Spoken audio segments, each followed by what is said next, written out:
out to cover people who are just starting off in marketing automation, right through to people who are more advanced and people who have got product offerings and everything else as well, so we can all help each other and get better at what we're doing. To start off with, David's going to give a presentation, then Zach and then myself. We'll have a sort of drink break after that. And then Stephen is down the end is going to do some advanced stuff on data and analytics and all sorts of really technical stuff that's well done market. And a couple of tools in his view. Okay, so thanks guys. Hope you enjoy it. Let's go.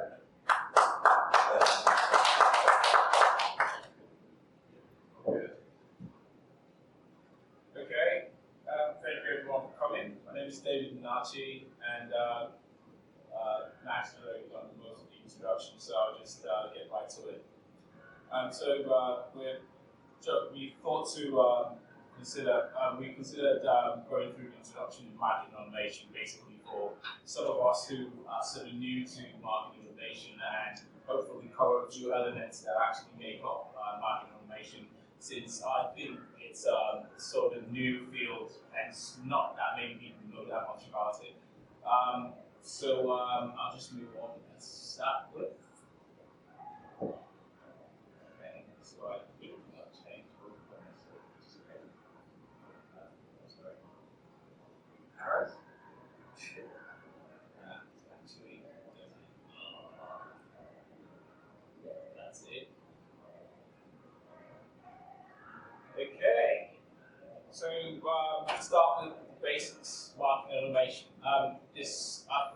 Doing research over this, I actually found so many people come up with definitions for marketing automation on the internet. Marketo has come up with theirs, there's HubSpot, and there's Search CRM, and everyone comes up with different definitions of marketing automation, and it's just this massive conflict. The best I could actually, I think the simplest of them all was actually Marketo's definition, which is marketing automation as a category of technology that allows you companies to streamline, automate, and measure marketing.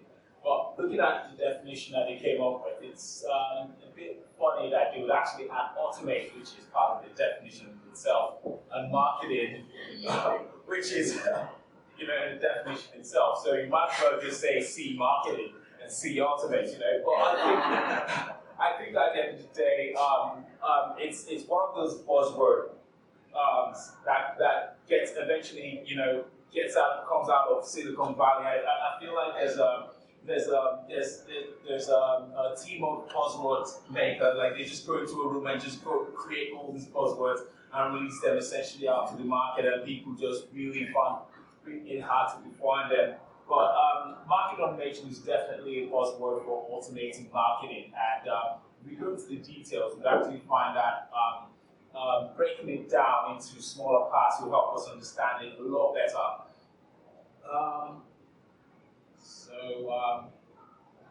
So we all know, most of us here are already familiar with marketing, so we'll just basically go into automation. Automation is quite interesting because it's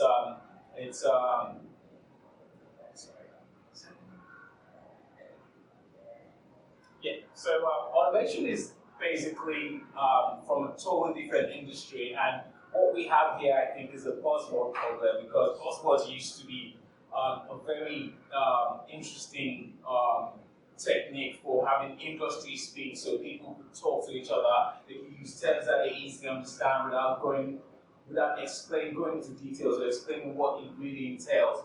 It was also and it then eventually morphed into identifying who is in and who is not in that industry, and then we ultimately found out that buzzwords actually, some of them don't actually make it, because they get very complex and they get quite they become harder to explain to top executives most of the time.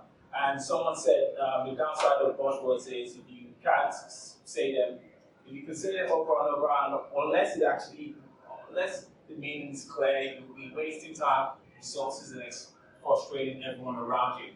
So just around doing research on buzzwords, I actually looked at a few buzzwords out there, and there's quite some popular ones. There's the cloud, there's user-centric, which is quite popular. There's responsive remarketing, and my favorite, selfie, which has actually really taken the buzzword market. But the really not so popular ones, and the ones that are really similar to marketing automation as a buzzword, is big data, growth hacking, Internet of Things, omni-channel retailing. Most of these buzzwords are a combination, if you've noticed, of two different industries that you have there: the omni-channel, the Internet of Things, growth hacking. Those are two different, keywords that actually have been brought together to create some form of buzzword. And I think that it's from people trying to convince businesses to adopt the ideas that that's when they come up with these buzzwords that they hope will explain a very complex idea and make it simple. But marketing automation, and marketing is quite simple. Automation, I think, is complex. So I'll probably just talk about automation for. I'll talk about automation a little bit. Sorry, I'm a bit. Gonna get. Yeah. So just a brief overview of automation. It was invented back in the 1785. That would be the first instance of automation, and it's basically been adopted by different industries over time. And then it went on to becoming one of the biggest things that happened to mass production and process management. It was very, very popular in the automobile industry. The Henry Ford Motor Company in 1910s actually adopted automation and used it to boost sales and reduce the cost of running their businesses. And it basically boomed that business back then. And it's gone on to affect other industries like the automobile industry, retail automation industry, and you get to experience this when you do your self-checkout, because that's a very basic instance of automation. Because back in the days, you used to do it manually, you used to go to the checkout area and have someone do it. Now they just replace that with a machine and you can do that yourself. There's home automation, which you tend to find very popular in the US nowadays, where you have systems that will monitor the temperature and definitely adjust itself based on what the temperature is. And you have the same with home entertainment systems and robotics. Moving on. And basically, automation has actually evolved over time, and it started from very, very, very simple and basic need for humans to interact with technology and machines, essentially. So, and I think that at that point we had manual systems. How many of us actually are familiar with TVs back in the days that we used to tune? I used to have the tuners. Yeah, and that was pretty, that was cool back then, because we had to go all the way down to the TV and tune it, and that was a manual system back then. And telemarketing became quite interesting when the remote control was introduced, and that was one of the best experiences with control systems, where we could sit on the couch and actually use the control to control the system and change channels. And we've actually evolved after that and moved on to automatic control systems. And you will find that in your cables nowadays, where you can actually pre-program the shows that you want to see, like Game of Thrones, and you set up the time and the channel, and then it records it for you. That's automation in one sense, and that's just a very small way that automation has actually evolved in TV production and actually got into that industry and taking full control of it. And hopefully in the next few years we'll be moving on to intelligent systems, which will not just be automation, will be us being able to, machines being able to think for themselves and actually recommend the best possible things to do, as opposed to having us think or tell it what to do. And you'll find that in a few systems these days, but it's pretty new to marketing and it's quite exciting. Exactly. So you get recommendation systems where it's automatic and it's really intelligent, so it actually thinks for you. Marketing automation will not cure cancer, so we actually also want to know what it can do and what the pros and cons of marketing automation is. will definitely improve and increase quality in marketing. It definitely would improve robustness in processes. It improves consistency of outputs and reduces the amount of mistakes that would likely make as humans. The degree of accuracy is improved, and definitely we found it to replace human operations in tasks that involve monotonous work. So an example would be, the cashier, or your typical checkout at your pharmacy, or I don't know, Woolworths or whatever. Yeah. And then there's the economic efficiency part, which is very essential to business ROI. It definitely saves businesses lots of money when they invest in marketing automation and automation in general, because definitely they recover on their investments, and the amount of money that they save from not having too many people make mistakes or having too many people work on a particular thing can actually be useful to the business ROI. It reduces operation time and it frees up workers to take on other roles. And there's also limitations, and these limitations are really quite important. They're very important for us to identify, because marketing automation doesn't do everything, and will not definitely take on everything that we need it to do. But being able to identify these things will actually allow us to know what we could possibly do and find creative ways for making up for the things that automation cannot do. Like, automation has its own limits, it has limited level of intelligence, so we need to really go back and strategize and think from a holistic perspective to be able to use it effectively. It doesn't cater for personalization because it's an intelligent system, it's automated, but it doesn't actually speak to the person like it's a person. So it actually hasn't gone past that point where it can actually communicate and be empathetic with our customers. And essentially that's what we need, and that's what one of the key components of marketing, being able to reach our customers, being able to sell to them, and being able to personalize that experience for them. So, and this is an example of automation in practice, and this already exists in home automation. And basically in this diagram, we can see how all components of automation come into play. There's the action elements, there's the sensing element, there's a control element, and the decision elements in the programs. And up there, we can actually see the security alarm. It actually detects, and it has that sensor that detects when there's a fire, and it checks the temperature. It sends that information as well to the sprinklers. We have the radiation and the temperature detectors. We have monitoring and control. And all these elements that we find, these components that we find in all forms of marketing, are actually still duplicated and replicated in marketing automation today. So we all want to remember these elements and these components and find creative ways to use them in marketing, because they still exist, and they exist in different ways. And I'll just talk about how these components translate into marketing. We have the sensory mechanisms, and we find that in our visitor tracking. Just like you have the devices that actually monitor the temperature, monitor what the temperature outside is, and actually regulates the internal temperature of your house for you automatically. You have your tracking, which basically monitors what the customer is doing, finds out what pages the customers have visited, and records that tracking, and actually helps you decide what to do with that customer based on what they've done.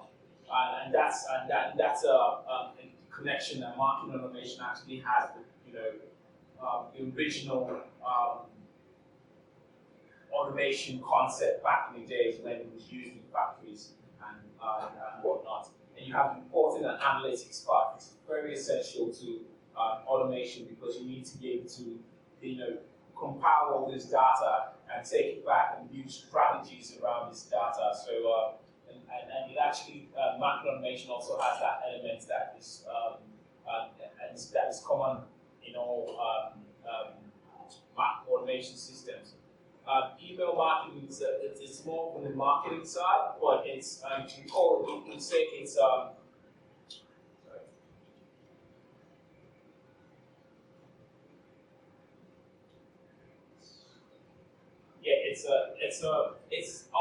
email marketing is a combination of decision element and an action element, essentially because back in the days, if you go back to the context of the manual and the control systems, we used to actually have to control send of emails manually, and we used to do that, have that process one by one. But now email marketing and email automation is now integrated into the entire marketing system. And this is not the first time we're actually using email automation as a tool in the history of technology, because the autoresponders basically are, automation. That's automation in practice. But now, with the invention of marketing automation, email marketing has actually become the main component and a control distribution system in itself that contributes to the entire system. Social media marketing is also quite important, and it's now been automated with marketing automation tools. You can actually schedule your posts and have them sent out just the way you do your channel, record your channels with your cable devices. Your landing page creations are also greatly affected by marketing automation, and then you can do lead scoring and lead nurturing, A/B testing, which is also quite awesome. And the benefits of marketing automation essentially would be your productivity is increased and your workflow and automation is increased. It's channel agnostic, so that means that you can actually cater for all your touch points, which would be social media. You can track your web, you can actually track your landing pages, and every other touch point that you have to deal with in the marketing lifecycle of the customer. It handles your relationship management and marketing, which essentially caters for your customer loyalty, customer retention, your acquisition programs and your strategies. And then it also helps you handle the tracking and monitoring of marketing campaigns, and which is also quite essential because marketing used to be some form of art back in the days, but now we see that element of science and engineering coming into marketing, where decisions are no longer based on how we feel about the end result. It's not really about we think blue is the way to go because that's just how I feel, but that's how I feel the customers. That's what I think customers would like. That element of science and testing is very important to marketing these days, and marketing automation has been able to adopt that idea and bring it onto the marketing platform where we can actually go back and make data-driven decisions based on tracking and monitoring of marketing campaigns and see what's working, see what's not working, and make decisions based on that. Yeah. That's it. Thank you. Any questions? So here's the part I take questions, and if there are any questions, please. Questions? I don't know if you or the room will answer it. All right, go for it. Automation systems that integrate with retail point of sale, otherwise. Automation systems that integrate with retail points of Loyalty sale. and things like that. Yes. Work well together. Okay, well, the idea is with automated systems. Are you talking about automation systems in general or marketing automation systems? So Okay. we're saying that you've got a retail, like a bricks and mortar Okay, store, system, yeah. with loyalty or whatever. Oh, okay. There's, Something of that sort. Well, I think that definitely will be something that will be covered in the next few presentations. But just to touch on that for a little bit, omni-channel and all available touch points that the customer has to deal with is a very interesting space for marketing automation, because we found that customers who go to brick and mortar stores also go online and they do their research. And because marketing automation actually allows us to automate and track their activities all through these channels, there are systems out there and customized systems that actually cater for the customers. But the only problem in this case is actually being able to track the activities in a brick and mortar store. And that's where you have systems like location tracking systems that actually Beacons, yes, beacons, Yeah, thinking more along the lines. yeah, You can see that you sent me an email, I looked at a dress, I looked at it online, but then I walked into a store and actually purchased it. yeah. Like, I loyalty card or whatever, that purchase has been recorded against my name. Yeah. Is there a system that does all that, or are they custom systems? Yeah, they actually did our custom system, and the last time we spoke about this, there actually are ways you can actually automate that process by possibly asking them for their emails and sending them receipts, and when you open those emails, you can now track the activity, and you can find out who the customer is, and automate the entire process. Yeah. So on to Email. sorry. Instead of saying, would you like to know? Yeah. The other question, are you uploading names of Yeah, platforms? there are ones that I'm assuming stuff like that. I'm not yet. That's all, I'll put my hand up because. You do? Well, we both kind of do those sorts of things. Oh, okay. Offline stores and Yeah. bricks and mortar transactional data, and we build customer profiles and use their data. Yeah. It's kind of a pretty common place. But everyone's kind of transactional systems are very different. Yeah. So normally you take it off the actual transactional rows or the customer database. Yeah. And build it up from the CRM. Okay. As long as you've got sales that integrate through a CRM or some type of API, you can use that data quite well for like marketing automation type stuff. Because say like you've got a product like Magento or something that you're running online in the store, there's relatively new products like Auto CRM and stuff like that that actually does full integration with Magento, but also and so you can use any Magento integrated point of sale system, which is quite a few in Australia. And so you can run those two systems next to each other, pull all the data into something like Auto CRM, and then use the trigger points based on last time they logged in. Haven't visited the store for 3 months, haven't done this, haven't done that. Anonymous visitor tracking as well as actual walk-in customer tracking as well.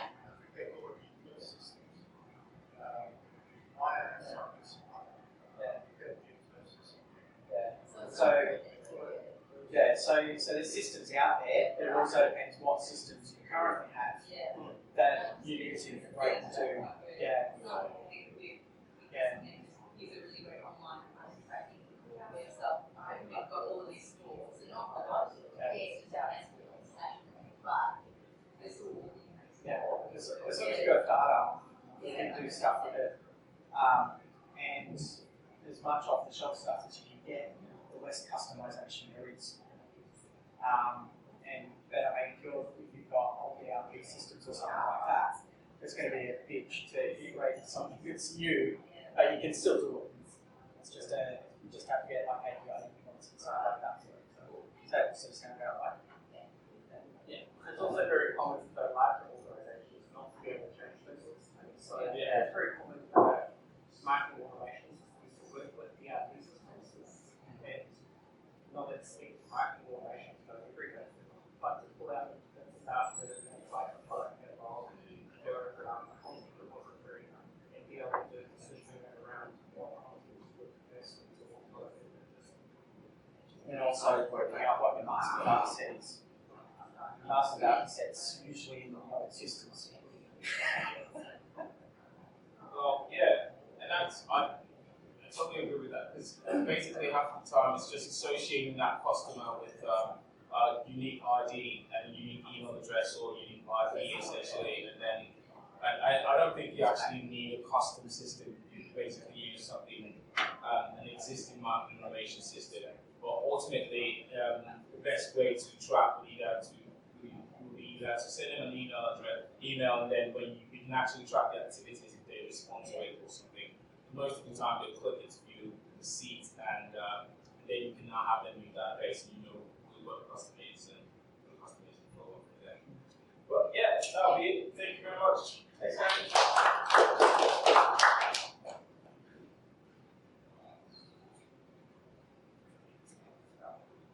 I'm going to try something that I've never done before, which is in the Prezi app to control it. So I'm not going to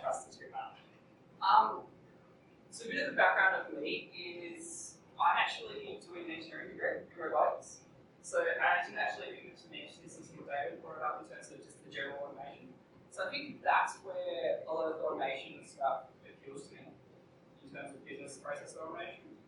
Currently, I'm working in a business as a operations manager. I do all IT, a marketing automation system, all our accounts, and a whole bunch of other things. And also part of the marketing strategy and implementation.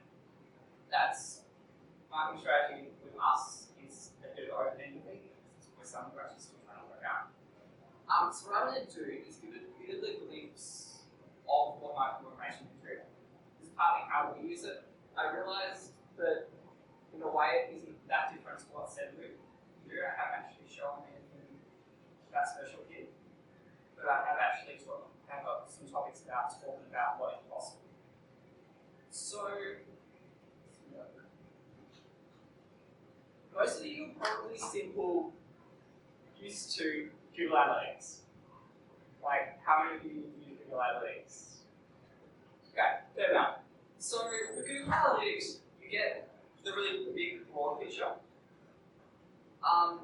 There's also this interesting thing in terms of the conversion tracking. It's all centered around Google AdWords. You myself confused between the two.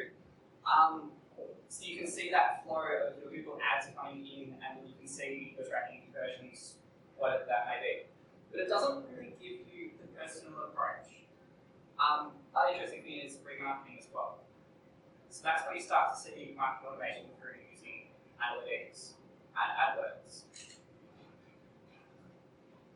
But, so this is a glimpse of some of you who did the sign up on our site. We have a piece of marketing automation software running in the background. And we can see, this is just the overview of people who signed up, people who visited. These are just the IP addresses, things that identify the computer's network. Currently, they're anonymous. We don't know who they are, but we're also still tracking them. And every single page and every single use of our website is tracked. But as soon as you do that sign up, we know who you are. We know what you're doing on the site. We know a bit more as well on top of that. There's ways that you can track it over mobiles. The really interesting and complicated one is the actual where you have the shopfront and getting that back through. So that's right at the topic that's difficult with all of this. So you start to get this very personal level of data. And from this personal level of data, you start to be able to do things like scoring and sorting. Okay. So this is just a glimpse of something that we use within our organisation, which is someone comes through on one of our Google AdWords. Ads, we tend to actually get surprisingly quite a large number during a market segment. And then triggers a campaign. Off that campaign is currently just set up so that it's time based. So once someone signs up for a couple of days later, they get an email. Currently, it's nothing special. It's all stuff you can do with Sendgrid and MailChimp. But what starts to become really powerful is when you can start to assign more points to it. You can start to put really thorough on this when they've done a certain action. You can keep track of what specific emails they've actually viewed and what they haven't read. You can also say trigger a different email depending on what pages they visit on the site. Blah, blah, blah. You can then have things like Twitter and Facebook integrations. You can actually track their Twitter and Facebook pages and trigger different things of that. It goes on and on and on very quickly, becomes complex. So this is a bit of a glimpse of what we do, is that someone signs up initially, send them an additional email, and then we bring them through a series of different emails.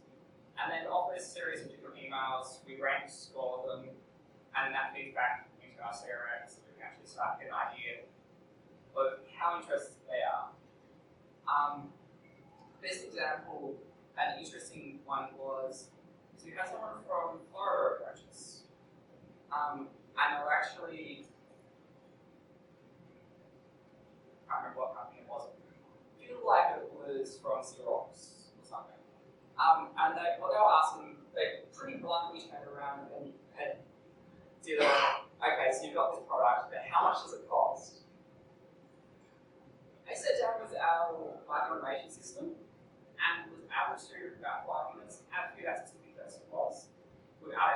them sign up purely based off their location, and the fact that they'll be on that contact us page and then on the product page, and this is the product page.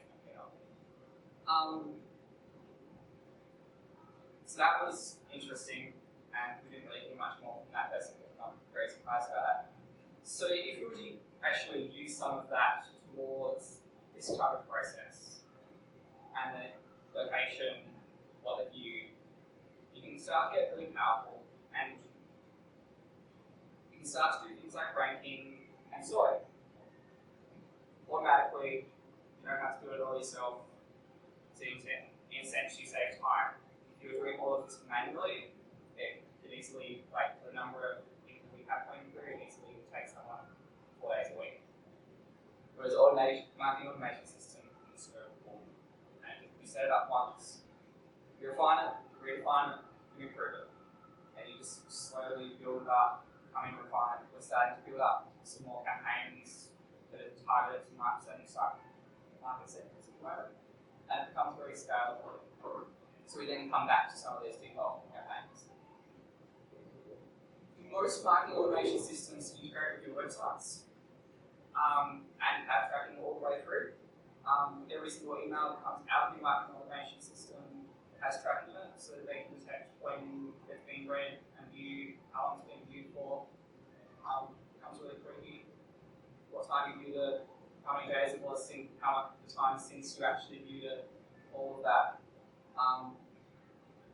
You can go through the history of someone, you can actually very quickly do it. Okay, so this person checks their email very quickly. Every single email you send to them, you can check them in 5 minutes.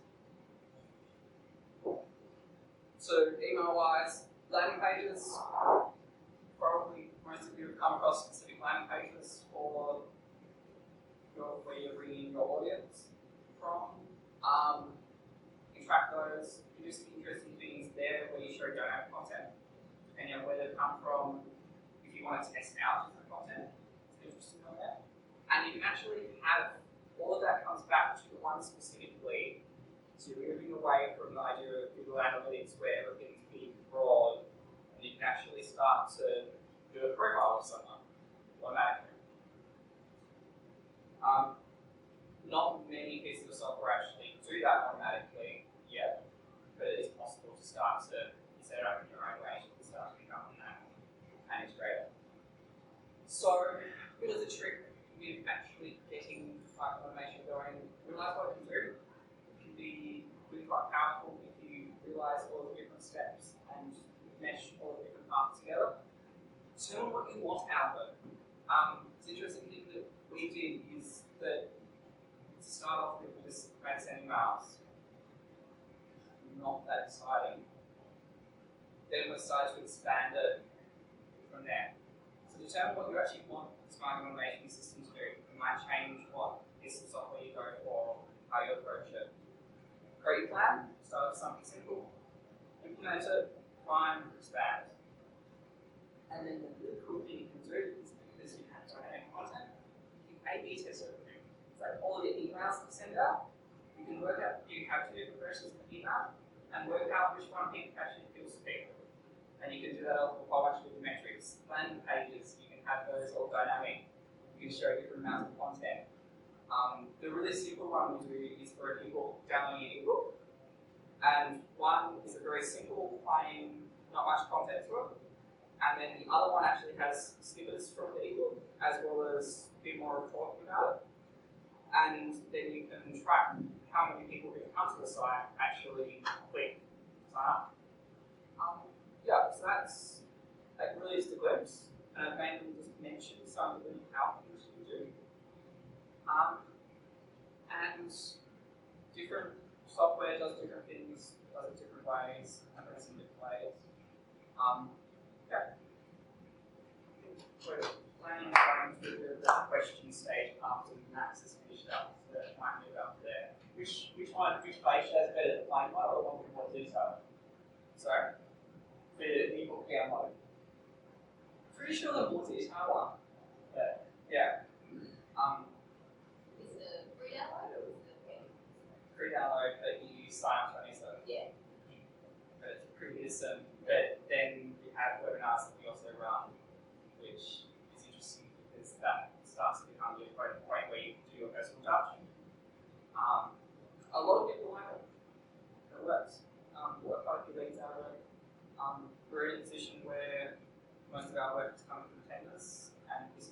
actually expanded it? Is this purely off of Google Ads, marketing automation, emails? Get rid of it. Yeah. A piece of software called Logging. I can put a link up on, yeah. NAUTIC.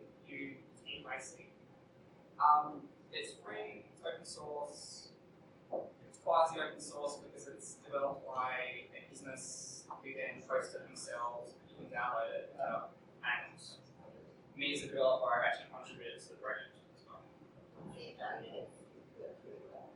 Yeah.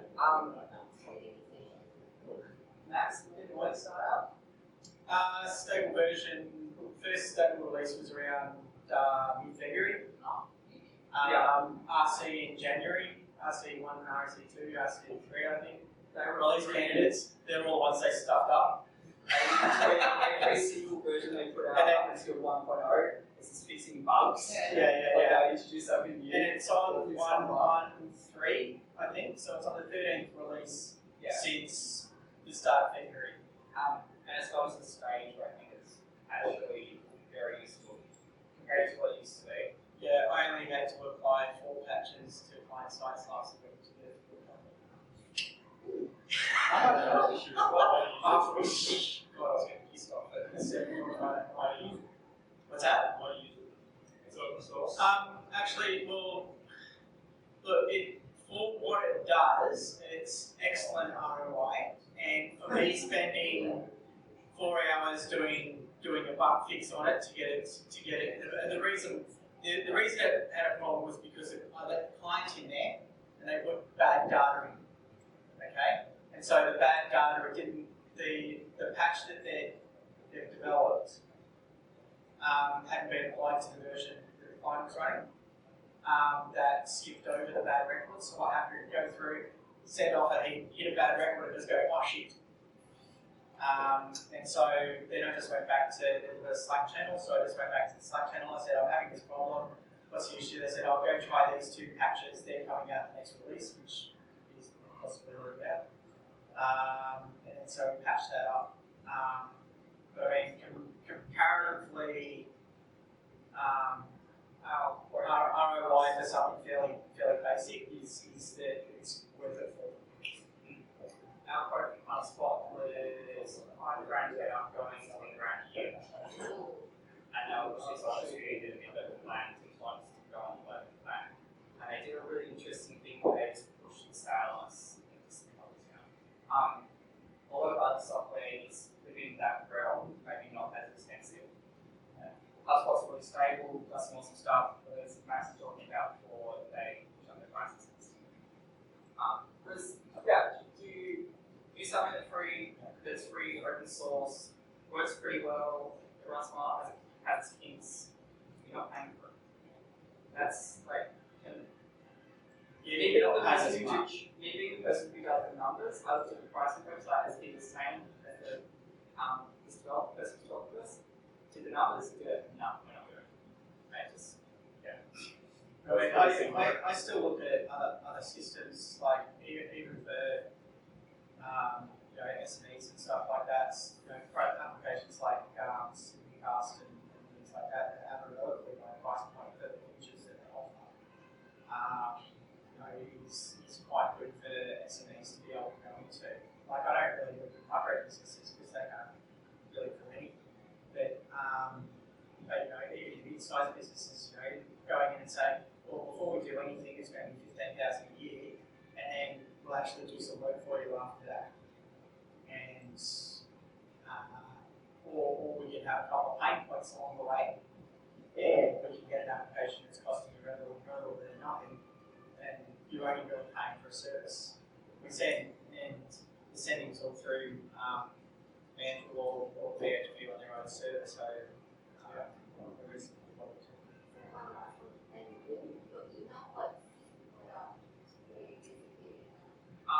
we're using Mailgun, which all it does is send emails. It's by Rackspace, if you come across them. They're a server provider basically. It's one of the server providers we use in the US. We have another one for Australia. That's $200. Yeah, all of that does email, but it does do MailChimps and MailChimp, Amazon, and some other integrations as well. Yeah, so Amazon simple email, SES, Amazon SES, and your MailChimp or Oracle. In actual fact, you can make it work with What's that? It doesn't have integration with Mail, including just TV. that's what we use. It doesn't actually have an integration as such, it just works with it. You just need a mouse server. Yeah, so it's got straight. So you can just run standard HTTP service or any time. And then most of my clients, because they've got VPS, really dedicated IPs, we usually just send it straight through their server and just sort of delivery service. Because I mean, the clients I'm working with, I have maybe 20, 30,000 in a send at the most. So if it goes out every few hours, that's fine. We run another one a couple of days later, sort of. So we don't lose it on that. It's very nice. Wow. The last time 1,300. Yeah. It's all sent out to. Yeah. The one I was pulling my hair out with last week was 500 cents. But our actual target audience out of that is about 200. And they're actually buying. Yeah. It's pretty simple. Yeah. Waiting, e-learning development, and consulting. Great. It's interesting. The market automation still works for us. It's the other thing, and just the general easy work. We have our yellow pages try and push us in one stage where we can. They called up and tried to get us to pay again, and we turned around and said, no, we don't need that. Turn around and just do a no fund business. It's not the reality. Like, if a client is finding us through yellow pages, you don't want them. That's the best way to put it. So, yeah, I think the back to sending my back to some other things. Yeah, I'm just going to cover off the time of the rest. So, Some of all the tasks I missed.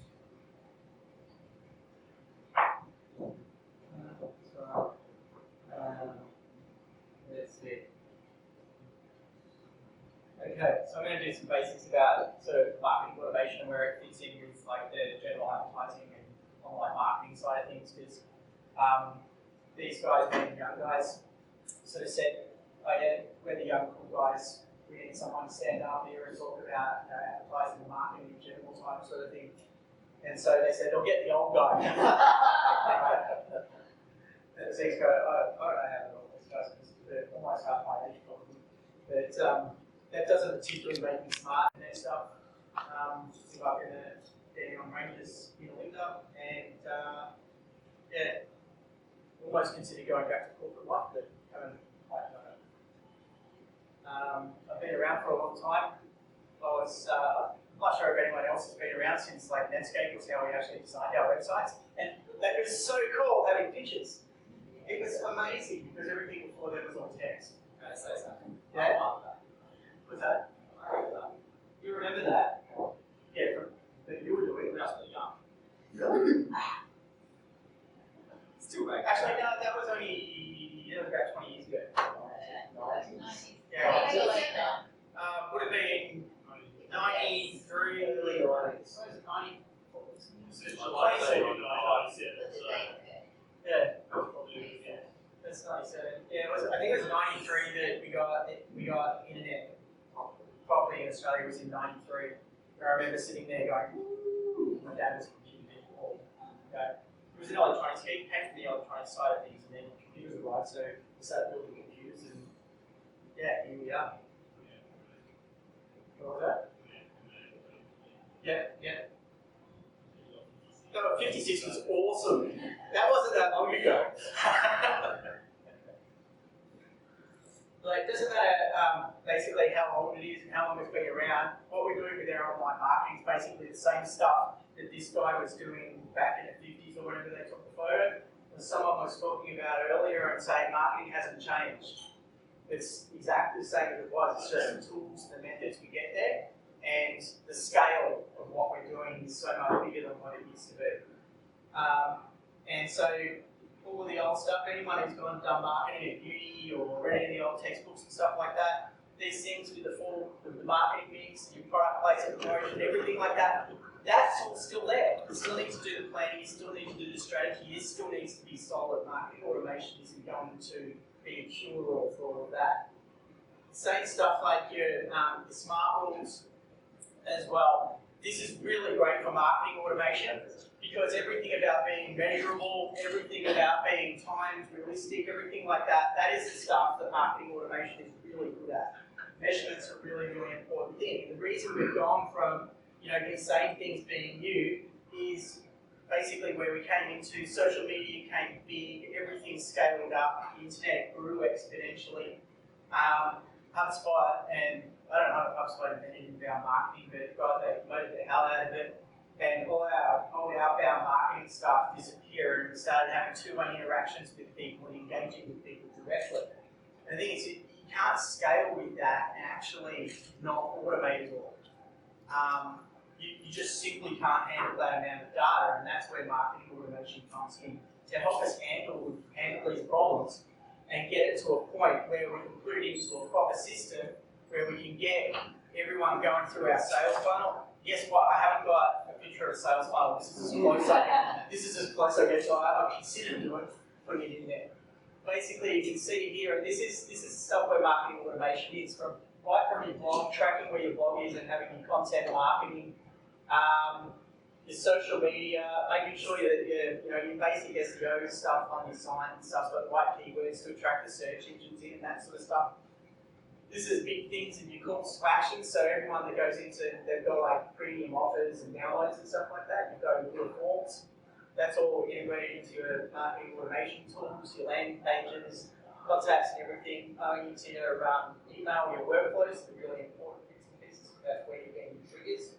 So you're getting triggers from someone clicking on something on social media. You've got workflows built around where people are going to on your blog, your landing pages and stuff like that. You've got workflows and triggers. So every time something happens, whether it's someone hasn't gone to your website for 3 months, someone's not purchased something, you've got iBeacon integrated, so someone walks into the store, all of a sudden you've got a campaign going out that goes SMS or does a tweet to them or something like that. This is all the stuff that you can do that's all part of this.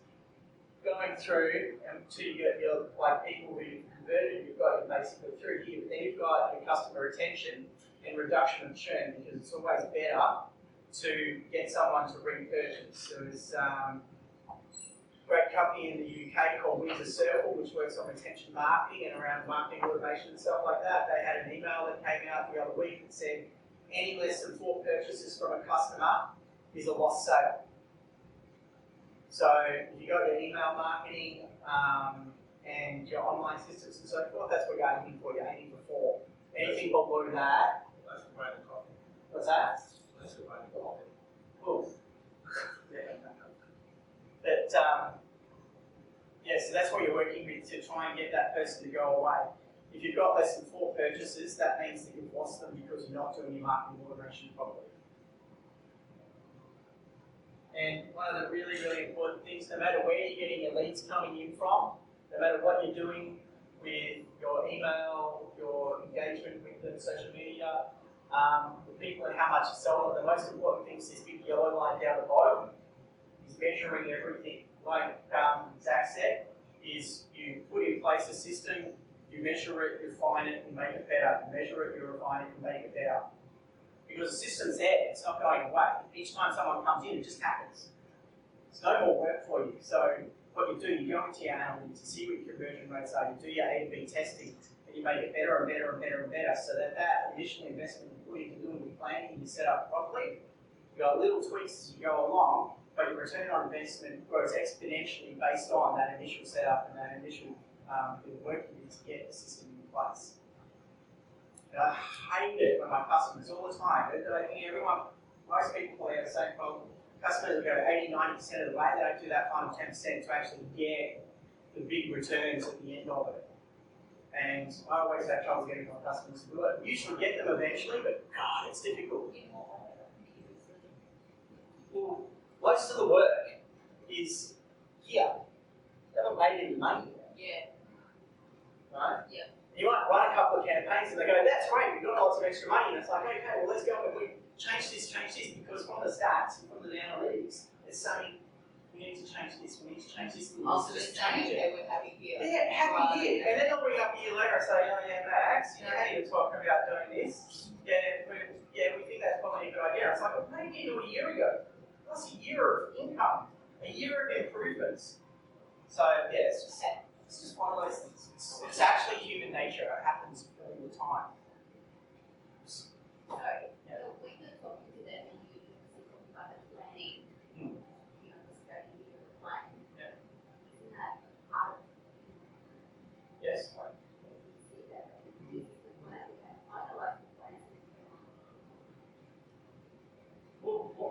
what we do, we'll have, like 3 months, 6 months planning defined actions that happen each month, each week, that type of thing. So you get to the 3 months or the 6 months and they'll go, gee, that was really great, we're doing really well. It's cost us a shitload of money. We can see that it's advantageous, but it's cost us a heap of money. So what we're going to do is just go away for a little bit and see how it goes. And then every now and then they'll sort of come in, oh yeah, look, we need to do this, can you do this for us? Yes. But it's not planned, it's not strategized. It's like, we've got this campaign coming up and we want to do this, we've got this campaign coming up and we want to do that. And it's not everybody, but some people are just ongoing, yes, let's keep going, let's keep going. They can see that, little tweaks are making a difference. But, yeah. I mean, they usually, it's very rarely we get them to just go away because they can see the benefit. And really what you do want is the clients that can see it, because they're the ones that will say, yes, this is awesome. We can really see what's happening, whereas the other ones just go, hey, look, my bank balance is down.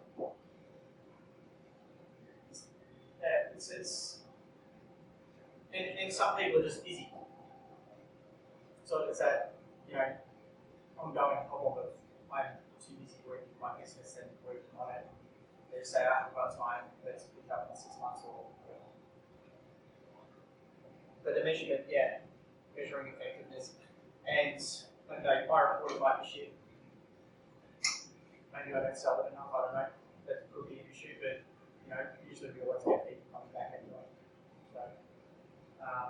So at least most of the hopefully consider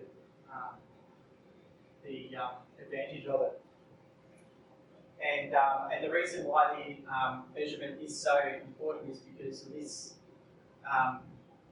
image that David came up with the other day, because you can see all the different points, and these are just little ones. Once you've got social integration, you've got 30 things going off over there. CRM integrations could be anything. E-marketing and other segmentation based on retail integrations or iBanking integrations and all that sort of stuff. So having it going into a system that can manage that amount of data from that many touch points to try and automate it and track it all is really super important.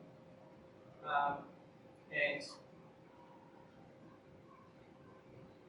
that was it. I just had other empty slides at the end.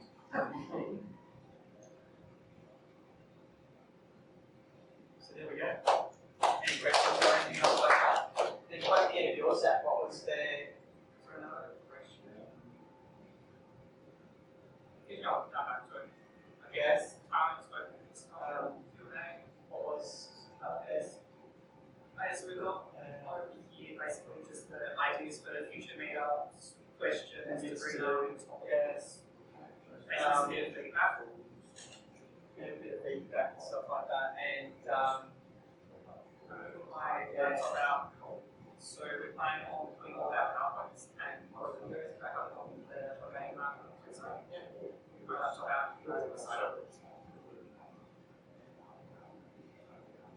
I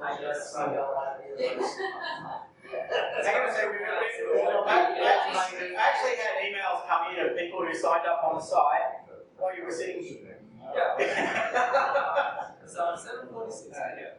But I mean, look, we're just using like because it's very open source, and that's where we sort of meet each other playing with that sort of stuff.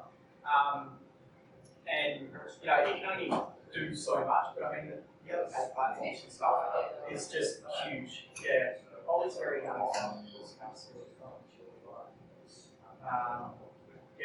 So if you want to grab another drink or something like that, we've got Stephen coming and telling us about stuff.